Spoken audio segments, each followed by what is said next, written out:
നായയെ വളർത്താൻ ഇനി മുതൽ ലൈസൻസ് നിർബന്ധമാക്കുന്നു. നിലവിൽ നായകളെ വളർത്താൻ ലൈസൻസ് വേണം.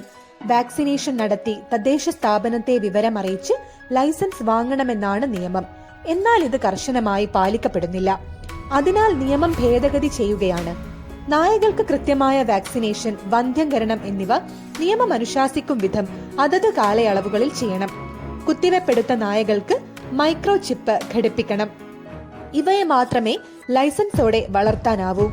2ൽ കൂടുതൽ നായകളെ വളർത്തണമെങ്കിൽ ബ്രീഡേഴ്സ് ലൈസൻസ് എടുക്കണം. നായകളുടെ പ്രജനനത്തിനു ശേഷം അവയെ കൃത്യസമയത്ത് വിൽക്കാൻ കഴിയാതെ വരുമ്പോൾ തെരുവിൽ ഉപേക്ഷിക്കുന്നത് ഒഴിവാക്കുകയാണ് ഇതിലൂടെ ലക്ഷ്യമിടുന്നത്. മൈക്രോ ചിപ്പ് ഘടിപ്പിച്ചാൽ നായകളെ തെരുവിൽ ഉപേക്ഷിക്കുന്നവരെ എളുപ്പം കണ്ടെത്താനാവും. നായയുടെ പേര്, ഇനം, ഉടമസ്ഥന്റെ പേര്, വിലാസം എന്നിവ തദ്ദേശ സ്വയംഭരണ സ്ഥാപനങ്ങളിലെ ഡാറ്റാബേസുമായി ബന്ധിപ്പിക്കും. നായകളുടെ തോൾഭാഗത്ത് പ്രത്യേക ഉപകരണം വഴിയാണ് ചിപ്പ് ഘടിപ്പിക്കുന്നത്. ഇതിന് ഫീസ് ഏർപ്പെടുത്തും. ലൈസൻസ് കെ സ്മാർട്ട് ആപ്പിലൂടെ ലഭിക്കാൻ സൗകര്യവുമുണ്ടാക്കും. ഇതുപോലുള്ള അറിവുകൾക്കും ഇൻട്രസ്റ്റിംഗ് വീഡിയോകൾക്കുമായി നമ്മുടെ ചാനൽ ഫോളോ ചെയ്യൂ.